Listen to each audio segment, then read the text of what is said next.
자, 반갑습니다. 네, 안녕하세요. 우리 이현주 최고위원님. 네, 안녕하세요. 네. 국회 재입성을 정말 축하드립니다. 네, 고맙습니다. 그 이전에 민주당으로 초선일 때 인터뷰했던 게 기억납니다. 네. 그때보다는 뭐 한 10년 이상 훌쩍 지난 것 같은데 이제는 그렇죠. 중진 정치인이 됐습니다. 네, 그러게요. 네, 나이도 들었어요. 예, 나이도 들었고, 나이도 들고 살도 찌고. 살도 찌고. 맞습니다. 예. 그 저희들이 지금 이제 많은 사람들한테 요즘 우리 이현주 의원을 들어보면은 꼭 그 옛날에 그 추다르크로 유명했잖아요. 잔다르크. 그 프랑스를 영국 침략으로부터 이렇게 해방시킨 여전사. 근데 그런 이미지가 요즘 집회장이라든지. 아유, 과찬인데요. 저는 전당대회 때 연설하시는 거하고 그다음에 2.1 서울역 집회 때 이야기한 거 들어보니까 사람들한테 그냥 가슴이 그냥 쾅쾅 그냥 이렇게 엄청난 충격을 주시는 것 같아요. 그 느끼십니까? 이렇게 이 연설할 때? 연설을 좀 이렇게 열정적으로 한다. 그런 건 이제 조금 느끼긴 하는데 그 정도인지는 몰랐어요. 네. 아마 우리 윤석열 김건희사 보면 제일 가슴이 그냥 멍할 것 같아 보니까 좀 겁나긴 하겠죠. 겁날 것 같아 아주. 그것도 더군다나 제가 이렇게 보수 진영에도 있어봤잖아요. 그래서 그 사람들, 그러니까 민주당에서 늘상 하는 비난에서 약간 다른, 그렇죠. 다른 뭔가가 있을 거예요. 아마 제가 그 사람들을 비판할 때. 그래서 자기 모순에 해당되는 얘기를 제가 많이 하거든요. 특히 박근혜 대통령 수사할 때, 윤석열, 김건희 내외가 했던 행동들. 그때 했던 행동들과 이제 그들이 이제 지금 보수 진영에서 대통령을 하고 있는데 그 안에서 사실 얼마나 불편하겠어요. 말은 안 하지만 굉장히 양심에 찔릴 텐데요. 그 아픈 부분을 제가 잘 알고 있죠. 그 보수층 안에서 윤석열을 뭐 좋아해서 데리고 온 사람도 있겠지만 정말 싫어하고 증오하는 사람들이 많았는데 그거를 마지못해서 권력 때문에 마지못해서 받아들인 사람들이 많았거든요. 아직도 정말 싫어하는 사람이 많아요. 특히 대구 경북에서.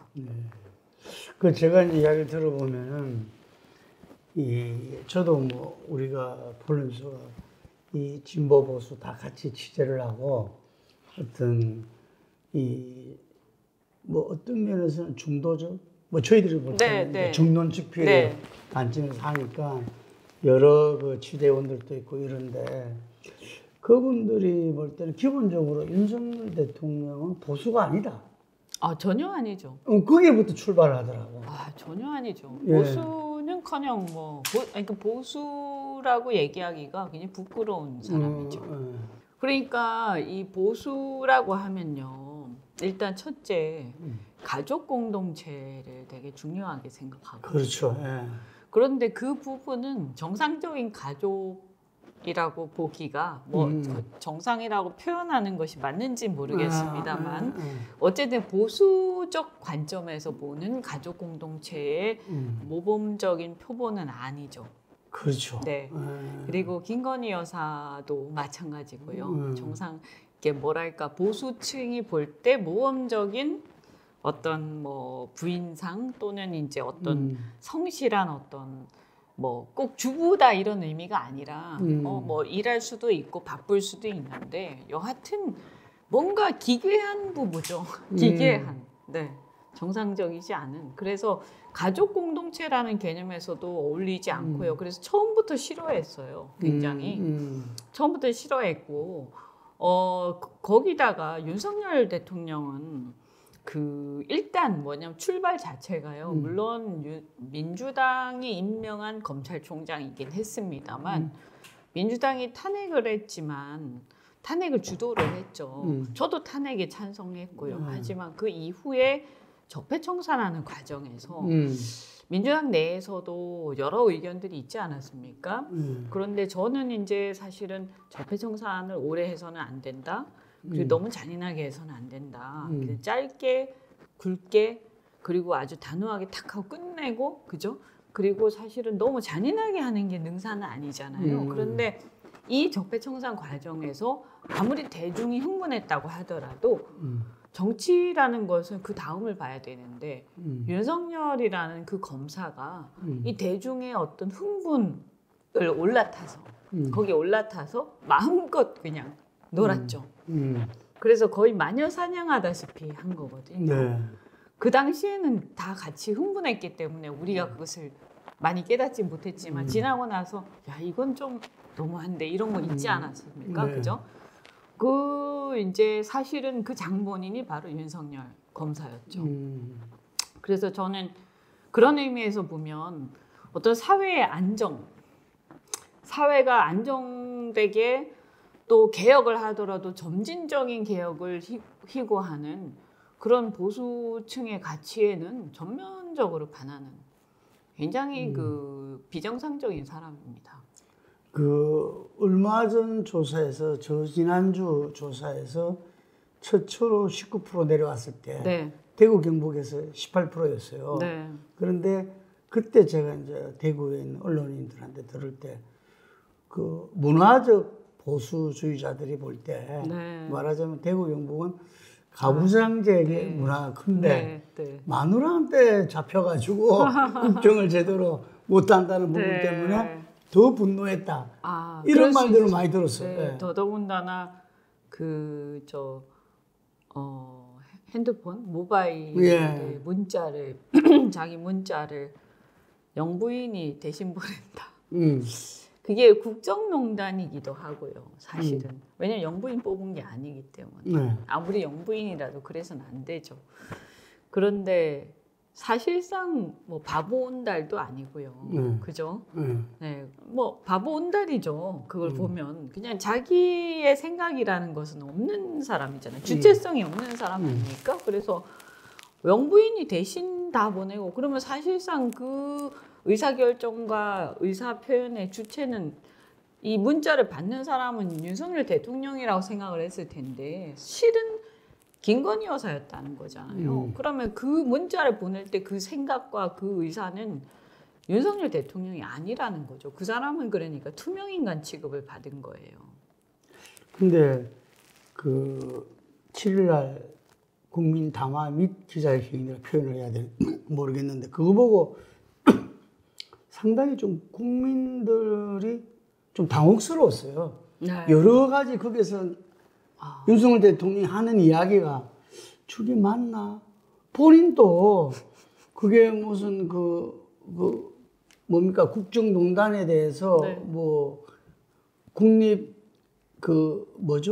우리 언어에 대해서 국어에 대해서 정의하는 그게 다시 물어봐야 되나 이런 정도로 이야기하면서 하는데 금방에 말씀하신 문자를 대신 보냈다.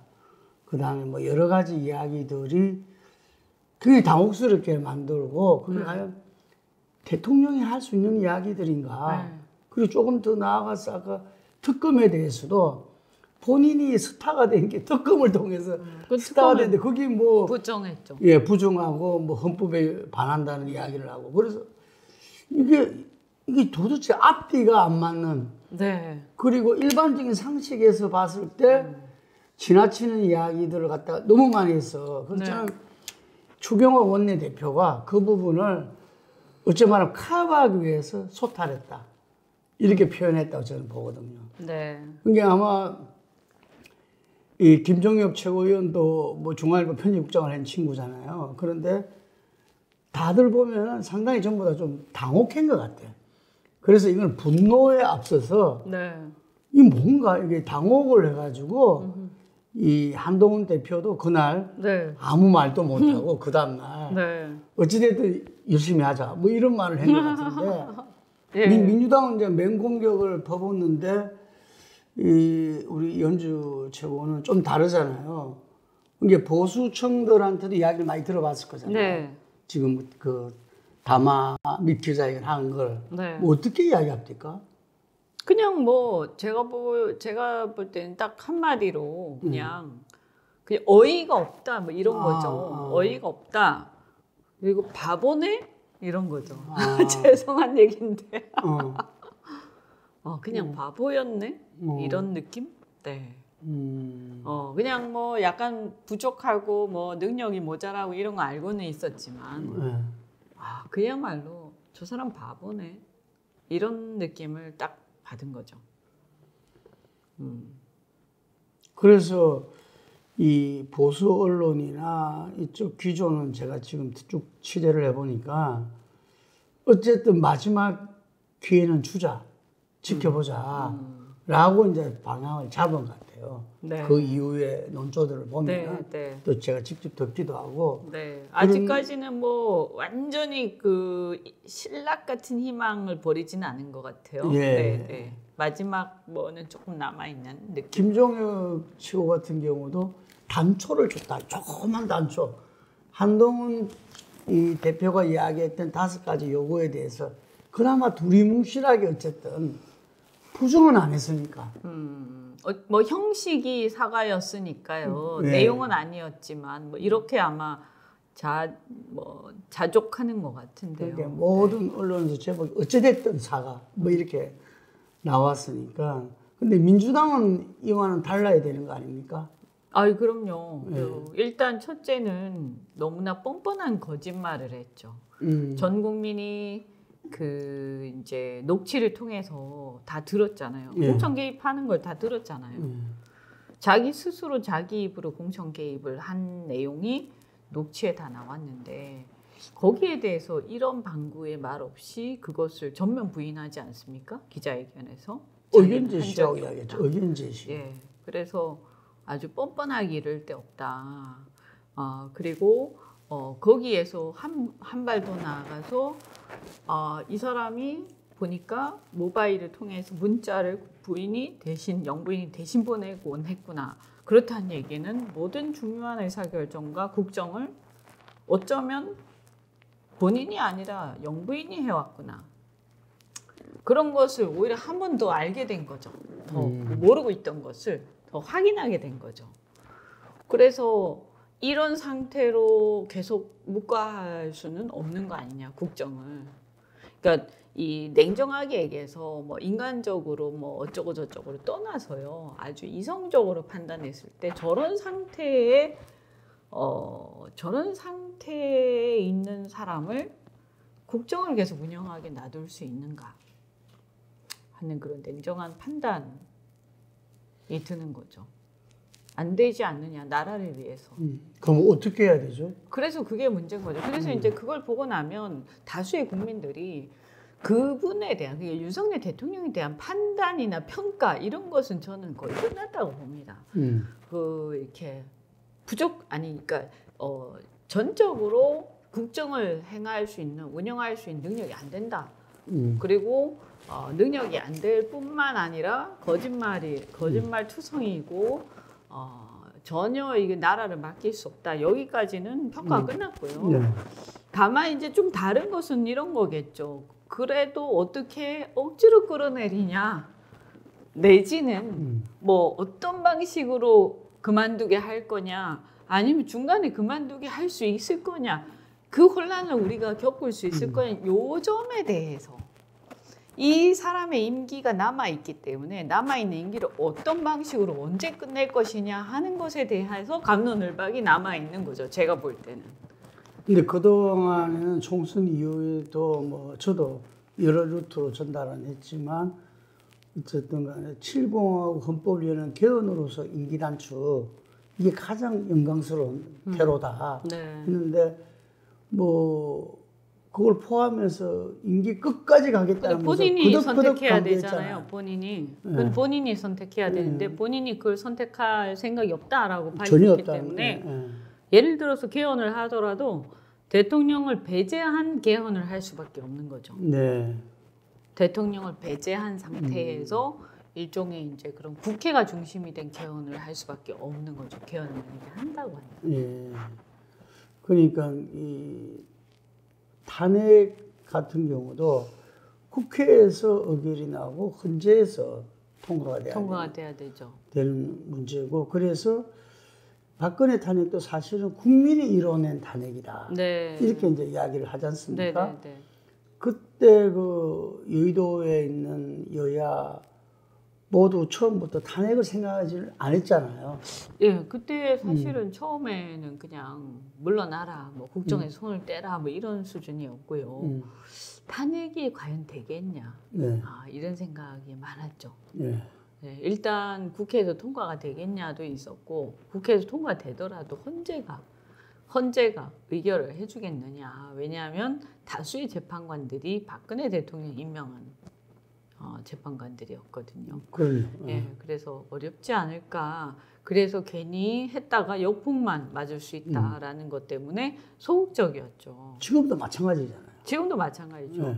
그때도 근데 탄핵까지 가게 된 것은 그때 흐름이 이제 첫째는 촛불 시민이라고 해야 되겠죠. 압도적인 촛불 시민들의 그 분위기가 있었죠. 그래서 국회가 말하자면 밀려서 한 겁니다. 밀려서 안 할 수가 없는 상황이 된 거예요. 그래서 국회가 밀려서 한 것이고, 또 헌재도 거기서 압도적인, 그러니까 국회에서도 단순하게 200석 겨우 넘긴 게 아니라 그 우리가 예상할 때는 뭐 200석, 210석, 220석 뭐 이 정도였는데 230 몇 석 압도적으로 국회에서 찬성 의견이 나고, 거기에다가 또 재판관들도 워낙 여론이 막 압도적으로 그렇게 흘러가다 보니까 재판관들이 거기에 말하자면 이렇게 그 반하는 재판을 하기가 굉장히 힘들었죠. 네. 네. 근데 지금 현재 그 우리가 우리 윤채호께서 명령서를 한 2일날 서울역 그 규탄집회 네. 그 기대되고, 민주당에서는 뭐 20만이다. 근데 경찰 추산은 17,000이다. 아직까지 이제 탄핵에 대한 국민적인 어떤 그 분위기 형성이 아직 덜 됐다. 이걸 이제 나타내는 공방인 것 같은데, 네. 지금 느끼기는 어떻습니까? 이게 그 토요일 날 또 집회를 했잖아요. 했었죠. 네.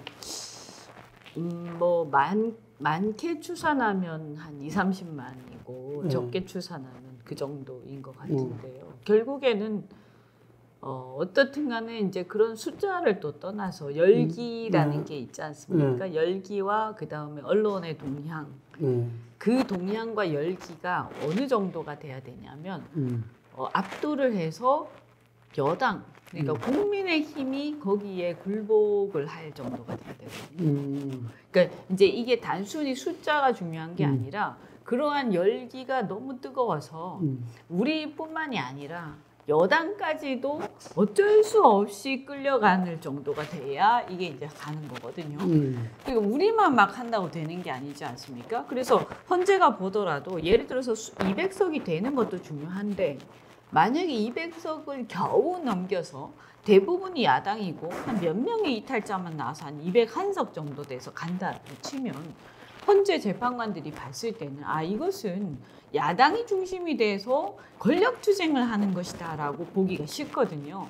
그래서 탄핵이라는 것은 국회 전체가 국민을 대변해서 국회라는 입법부의 의사로서 대통령의 파면을 갖다가 헌재에 요청을 해야 이것이 진지하게 받아들여지는 것이지, 국회 전체의 의사가 아니라 국회에서 어떤 한 정파, 그것이 숫자가 200이 넘는다 하더라도 야당이 중심이 된 정당이 어떤 이 어떤 권력의 서로 간의 권력 투쟁의 성격을 가지고 이 상대를 무너뜨리는 형태가 되게 되면 헌재 재판관들이 상당히 부담을 갖게 돼요.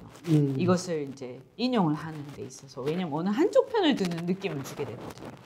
그래서 반드시 이것은 여당의 상당수가 참여를 해야 됩니다. 그냥 몇 명이 참여해서 겨우 200석을 넘기는 게 아니라 집권 여당에서 어느 한 세력이 떨어져 나와야 이것이 그래도 국회의 어떤 국회의 어떤 그 일부가 국회 여당의 일부를 포함해서 국회가 입법부가 대통령을 파면하는 형태가 되는 거고요. 그렇게 해야만이 헌재에서도 입법부가 파면 요청을 했다라는 게 되기 때문에 그 명분하에서 좀 부담 없이 결정을 할 수가 있게 되는 거죠.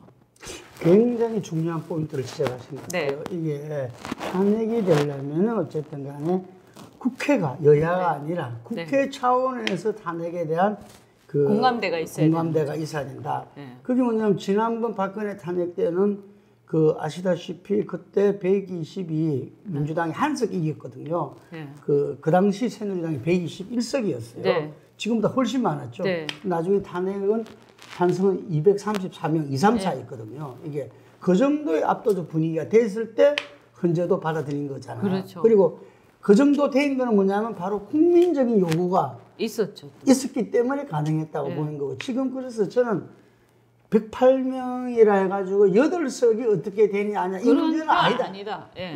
그거는 우리가 그렇게 생각하기 쉬운데요. 그거는 설사 그렇게 해서 통과가 된다 하더라도 헌재에서 받아들여지기가 굉장히 어렵다고 저는 봅니다. 헌재에서 생각하는 어떤 중대한 위반, 그러니까 그냥 위반한다고 또 되는 게 아니라 중대한 위반이어야 되는데 그렇죠. 이 중대한 위반이 헌정을 중단시킬 정도의 위반이거든요. 그러면 헌정 중단이라는 것은 비상사태예요. 이게 비상사태라고 할 만큼 민심이 이반되고 이것이 입법부 전체가 어떤 하나의 공감대를 가지고 그것을 비상사태를 요구를 해야 되는 거예요. 헌재에다가. 근데 뭐 어쨌든 간에 이것이 판단에 대한 뭐 갑론을박을 할 문제가 아니라 정치적인 결단이거든요. 이것은. 그럼 정치적인 힘의 어떤 파워라는 의미에서 보자면 어찌 됐든 간에 우리 민주당의 힘만 가지고는 그럼 여당 대 야당의 구도로서 이것이 돼가지고는 안 된다라는 거예요. 그래서 여당의 어떤 한 세력의 일부가 그래도 덩어리로 와야 된다라고 생각합니다. 몇 명이 이탈하는 수준 가지고는 어려울 것이다. 그것은 그것이 그 정도 합해진다고 해서 숫자가 합해진다고 해서 헌법재판소에서 이것이 헌정 중단을 감내할 정도의 국회 전체의 의사다라고 보지는 않을 거예요. 제가 그때 이제 새누리당에서 탄핵 찬성했던 의원 중에 그 친박에서 핵심이었던 의원 이야기를 들어보자면은 자기가 정치를 계속하기 위해서는 탄핵의 길에 갈 수밖에 없다라는 판단을 그 당시에는 하더라고요. 그랬죠. 예, 그래서 그런 흐름이 되져야 되고 그럴 때는 대통령의 중대한 위반이 이 임계점이 넘어야 된다고 보는데 그게 아직 안 온 것 같아요. 그러니까 임계점 제가 느낄 때 저는 그때도 현장에 있었으니까요. 지금은 그 정도까지는 아닙니다. 네. 그렇죠. 네. 네. 그러니까 이 민주당에서 저는 김건희 특검을 해서 어쩌마다면 올인하고 있잖아요. 네. 나는 김건희 특검위에서 그게 드러나지 않는가 싶은데 그렇다고 해서 마냥 거부권인데 그거를 갖다가 계속 그냥 미뤄지기만 반복만 해서 되겠습니까? 어떤 전략이 있을까요? 그러니까 김건희 특검 같은 경우도 그래서 그 13개 사안에 대한 특검인데요. 그 중에서 13개 다가 아니라 일부라도 합의해서 통과시키자 라는 그런 우리 이제 제안들이 있었고요. 저희가 그렇게 생각하고 있습니다. 그러니까 어쨌든 시작이 중요하지 않느냐, 그죠? 근데 이제 다만 지금 그 한동훈 대표의 태도로 봐서는 그것도 안 하려고 하는 거 아닌가 하는 이제 의심이 드는 거죠. 그래서 근데 이제 모순 우리가 항상 보면 뭐 어떤 상황이 터지기 위해서는 모순이 극대화돼야 된다라고 하지 않습니까? 이게 바람직한 건 아니지만 그렇거든요. 그래서 결국에는 이 모순이 극대화되는 상황이 와야 되는 거 아닌가 하는 생각이 들어요. 그래서 박근혜 탄핵 때도 어쨌든 시작은 요런 어떤 흐름과 요런 분위기가 계속 되다가 어느 순간에 이제 뭐 태블릿 PC가 그게 터졌거든요. 근데 그때 이제 그 당시에 태블릿 PC 건이 있었고요. 사람들을 이제 자극하는 몇 가지 건들이 있었는데 태블릿 PC 보도하고요. 그 다음에 또 이제 지금하고 달리 이제 그 당시에는 좀 자극적인 게 좀 있었어요. 그 최태민이라는 그 구설수가 있었고 또 이제 그 최순실의 딸 정유라 사건이 굉장히 국민적 분노를 자아냈었죠. 그게 이제 대학 입시하고 연관이 되고 그게 겨울에 대학 입시 시즌하고 겹치면서 그래서 지금은 아직까지 그 정도의 어떤 분노의 어떤 그 게이지까지는 못 올라갔다. 이제 지금은 어느 정도라고 보냐 하면 그냥 십상시 나오고 그때 보면 가을에 십상시 나오고 그 다음에 그 무슨 재단에 지원을 하냐 마냐 하면서 막 공방이 오갔을 때 있죠. 그런 정도 수준에 지금 와 있다고 봅니다. 자, 요거는 약간 불편할 수도 있지만 저는 민주당에서 우리 이채호께서는 하셔야 된다고 보는데 그때 탄핵과 다른 점은 네. 이른바 이재명 대표의 사법 리스크가 있다는 거죠. 그 네. 당시 박근혜 탄핵과 다른 점은 네. 지금 제가 보수 그리고 국회의원들이나 이렇게 들어보면은 전부 다 한가닥 기대를 갖고 있는 게 거기에 기대를 갖고 윤은 있습니까? 쭉 쓰고 있고 네. 정말 보수도 아니고 뭐도 아니고 정말 참 엉망인데 그래도 지금 이재명 대표의 사법 리스크가 있으니까 저거 어찌 될지 모른다. 그래 됐을 때 서로 뭐 캄프라치 되는 건 아니지만 그래도 우리가 조금 더 숨을 쉴 수 있지 않을까 이런 생각들을 하더라고. 어떻게 보십니까? 저는 그 무게가 전혀 이렇게 다르다고 생각을 해요. 그러니까 예를 들어서 만약에 뭐 대장동 사건이라든가 네. 그런 큰 사건들이 있지 않습니까? 그런 데서 뭐가 나오면 모르겠어요. 그런 큰 부정부패 사건. 근데 지금까지 보면 대장동, 백현동 이런 사건에서는 이재명 대표가 연결된 어떤 증거나 그런 진술이나 어떤 것도 지금 나오지 않았거든요. 예. 그러면 지금 나오는 거는 지금 이제 뭐 선고가 예정되어 있는 거는 그 누군가를 본 적이 있냐 뭐 알았냐 몰랐냐 뭐 누군가를 뭐 안다 그 어떤 김문기인가 하는 사람을 아느냐 모르냐 하는 선거법 위반 사건 하나하고 그 다음에 십몇 년 전에 있었던 일에 대해서 위증 교사인데 그 위증 교사도 약간 굳이 얘기하자면 실패한 교사 비슷한 그죠? 네, 위증 자체가 안 된 그 사람은 위증으로 처벌을 받기가 어려운 그런 사안 아닙니까? 그래서 그 굉장히 드문 사례를 가지고 지금 억지로 이제 기소를 해가지고 두 가지를 가지고 있는 건데 그게 이제 이번에 11월 달에 선고가 나는 거지 않습니까?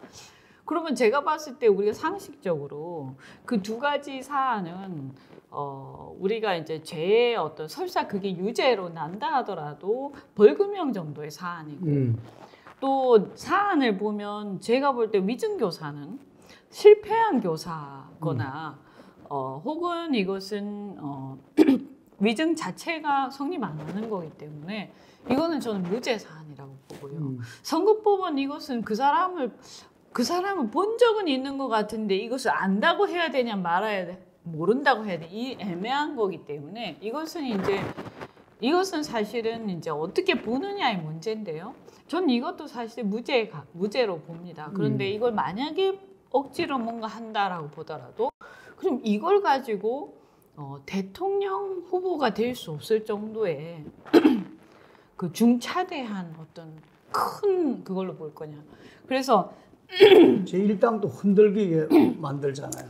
그러니까요. 그러면 이걸 그 판결을 하는 만약에 이재명 대표가 그냥 일반적인 신인 정치인이라면 부담 없이 그냥 판결을 할 수가 있겠죠. 하지만 지금의 문제는 뭐냐면 이재명 대표가 거의 유일무이한 그리고 아주 압도적으로 어떻게 보면 지금 대통령 후보로서 야당의 가장 지지를 많이 받고 있는 어떤 경우에는 뭐 거의 50% 넘는 지지까지도 나오는 여론조사 있지 않았습니까? 얼마 전에는요. 그래서 이 정도로 대안으로 우리 국민들의 과반 가까운 국민들이 윤석열 정권에 대한 대안으로 쳐다보고 기대하고 있는 미래의 대안으로 보고 있는 지도자에 대해서 그 사람의 어떤 그 선거법 위반 사건을 가지고 그 사람 정치 생명을 사법부가 끊어버린다. 이것은 저는 엄청난 그 헌법적 어떤 정신에 대한 그 저항이다. 사법부에 의한 이렇게 보여요. 그죠? 그래서 우리가 이 판사가 그런 정도의 판결을 과연 내리는 것이 합당한가 하는 생각 안 할 수가 없거든요. 우리가 삼권 분립이나 여러 가지 생각했을 때 저는 그렇게 하기는 어렵다고 생각을 합니다. 그래서 그것이 명확한 증거가 있는 사건도 아니고 그 정도의 비중 있는 사건도 아니거니와 그걸 가지고 그렇게까지 정치적으로 무리한 국민적 어떤 열망을 가져 짓밟는 그걸 할 수가 있겠느냐. 그래서 저는 좀 어렵지 않겠냐 이런 생각이 들고요. 그걸 가지고 지금의 어떤 윤석열 대통령에 대한 탄핵 내지는 이 정권에 대한 비토 분위기하고 연결을 한다. 그것은 저는 그렇게 생각하는 사람이 있다면 그것은 민심을 몰라도 너무나 모르는 것이다라는 생각이 듭니다. 네. 그러니까 여전히 국회의원들이 민심을 잘 모르고 있는 거네요. 내가 그렇죠. 네. 예를 들어서 아까 지금 말씀드린 것처럼 이재명 대표가 만약에 대장동 사건이라든가 큰 어떤 부정부패 사건에서 몇십억의 어떤 부정부패를 함께 저질러서 그런 정도의 어떤 문제가 됐다. 그렇다면 그것은 누가 보더라도 대통령 후보로서 문제가 있다라고 아마 생각을 할 거예요, 국민들이. 그렇다면 그런 사건이 만약에 판결이 선고가 예정돼 있다면 그런 생각을 할 수 있죠. 지금 이야기 들어보니까 대장동 백현동 사건을 신속하게 안 하는 것도 나름대로 그런 게 없기 때문에 그럴 수도 있겠네요, 지금. 저는 그렇게 생각합니다. 마냥 가고 있잖아, 지금. 그건 딱히 나오는 게 없으니까요. 결론은 안 내리는 거죠. 자, 그러니까 어째 탄핵의 길과 이재명의 사법 리스크에 의한 그것은 전혀 다르다. 네, 그게 이제 초창기에 우리가 이런 어떤 사실관계에 대한 윤곽이 잘 안 드러났을 때는 많은 사람들이 걱정을 좀 했죠. 뭐가 있는 거 아니야? 이런 생각들을 많이 했는데 사실 이제 쭉 계속 시간이 많이 흘렀는데 많은 사람들이 보니까 대장동 사건, 백현동 사건 이런 큰 사건들은 보니까 다 공범들이 다 구속되고 다 하는데도 보니까 나오는 게 하나도 없다. 그죠?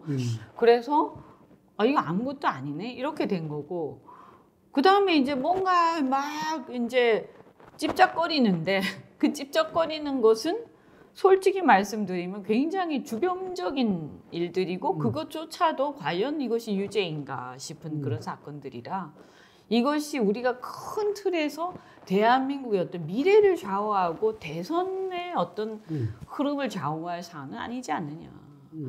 그렇게 생각한다고 한다면 너무나 희망이 섞여 있는 게 아닌가 하는 생각이 좀 듭니다.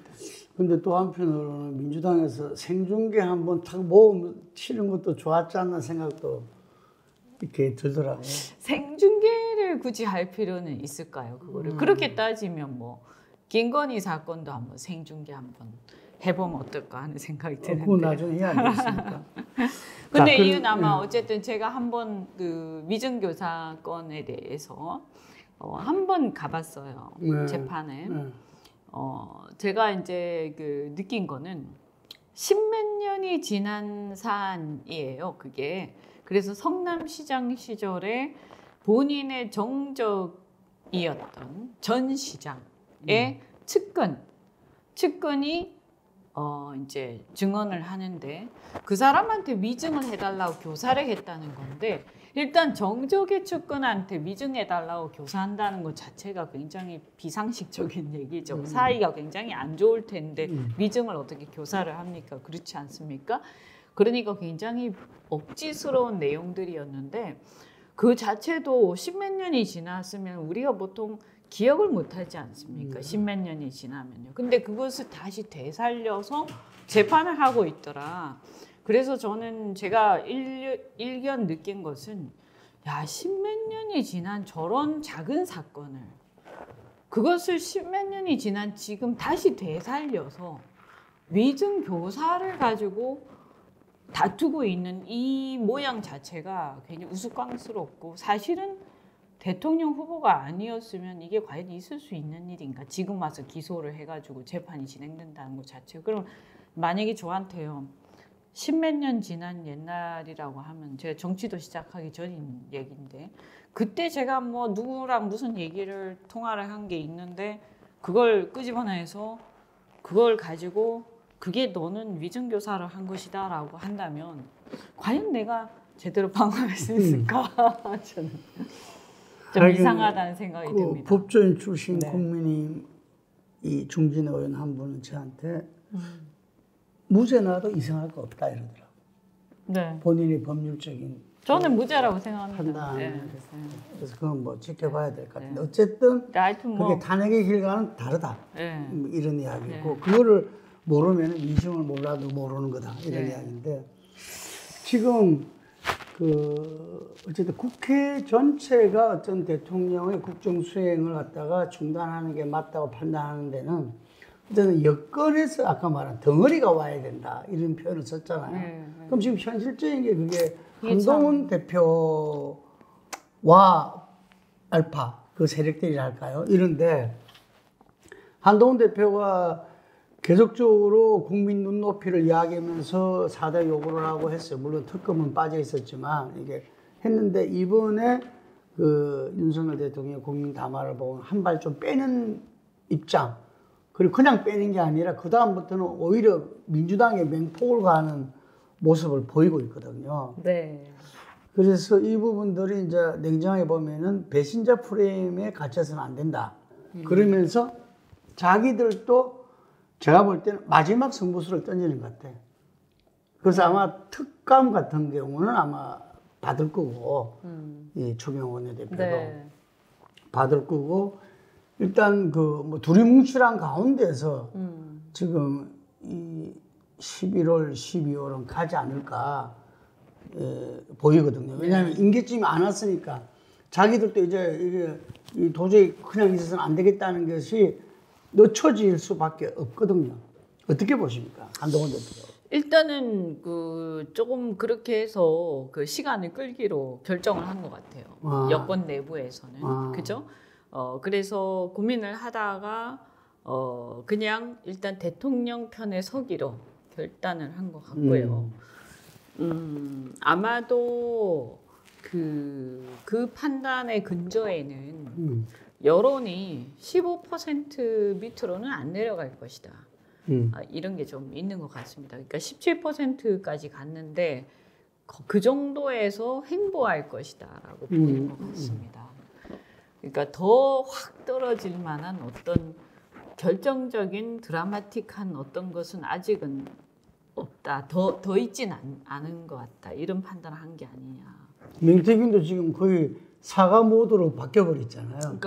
그러니까 내부적인 딜이 끝났다고 봐야죠. 그렇죠. 네. 그래서 명태균 씨 같은 경우도 변호인이 바뀐 것 같은데 김소연 변호사로 바뀐 것 같은데요. 그 변호사는 원래 윤석열 대통령하고 사이가 안 좋은 걸로 알고 있는데 그 변호사가 왜 맡았을까? 그리고 김소연 변호사는 뭐 어쨌든 좀 똑똑하긴 하지만 그래도 정치를 하는 사람인데 그리고 사실 상당히 강성 보수거든요.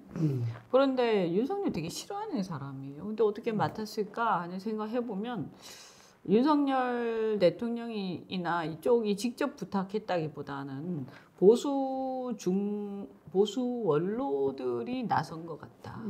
그래서 보수 쪽의 원로들이 중간에서 중재를 한 것 같다라는 생각이 들고요. 제가 듣기로는 황우여 등등이 이제 이렇게 나선 것 같은데, 그래서 그분들이 이 원로들이 나서서 중재를 좀 하고, 그래서 아마 뭐 모종의 딜이 이루어진 게 아닌가 하는 생각이 좀 듭니다. 네. 그러니까 그 고문단이라든지 중진들 이런 모임들이 있고 요구도 있고 그걸 갖다 일정 정도 본인들이 볼 때는 대통령 담화에서 어느 정도 받았다 그 요구를. 내용에선 전혀 안 받았지만 어쨌든 사과를 하라고 하는 그 사과 요구를 받은 거죠. 그러니까 뭐 윤석열 대통령 스타일상 보면 사과도 안 할 사람인데 어쨌든 사과를 하라고 요구를 하니까 사과를 한 거예요. 사과를 하고 아마 특감이라든가 몇 가지를 받았을 거예요. 네. 제가 알기로는 특감을 원로들이 요구한 걸로 알고 있거든요. 그래서 한동훈 대표가 요구한 것으로 알고 있고요. 근데 특감을 안 받았었잖아요. 근데 아마 특감 받기로 했을 겁니다. 그래서 특감 받고 김건희 여사에 대한 뭐 부속실부터 시작해서 여러 가지 받고 어느 정도에서 서로 이렇게 주고받는 걸로 결론이 내려진 상태에서 그런 상태에서 윤석열 대통령이 어쨌든 내용이 부실하나마 사과를 한 거죠. 네. 그러니까 조금 만족스럽진 않지만 자신들의 요구가 받아들여졌다라고 생각하고 그 정도 선에서 아마 타협을 한 게 아닌가 하는 생각이 들거든요. 그럼 전체적인 어떤 이 공방을 약간은 좀 행보를 해나갈 수도 있겠네요. 그렇죠. 그러니까 일단은 파국으로 가기에는 조금 빠르다라고 판단한 것 같아요. 네.